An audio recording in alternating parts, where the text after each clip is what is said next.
Hey there, Excel lovers! Welcome back to our channel. Today, we're diving into a quick and useful Excel trick that will help you keep your top row visible while scrolling through your data. We'll show you how to lock the top row in Excel to make your workflow smoother. Let's get started. Step 1. Opening your Excel spreadsheet. First things first, open your Excel spreadsheet containing the data you want to work with. Make sure you're on the worksheet where you want to lock the top row. Step 2. Selecting the top row. Next, click on the row number of the top row to select it.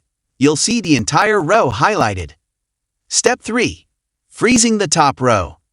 Now, go to the View tab on the Excel ribbon. In the Window group, you'll find the Freeze Panes drop-down. Click on it and select Freeze Top Row from the menu. Step 4. Verifying the top row lock. Let's test it out. Scroll down your spreadsheet to see that the top row stays locked in place, no matter how far you scroll. This is especially handy when you're working with large datasets. Step 5. Unfreezing the top row. If you want to unfreeze the top row, simply go back to the Freeze Panes drop-down in the View tab and select Unfreeze Panes.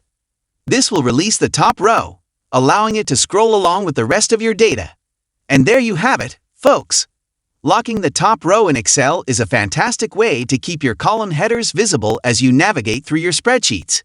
If you found this tutorial helpful, give us a thumbs up and consider subscribing to our channel for more Excel tips and tricks. Thanks for watching, and we'll see you in the next video.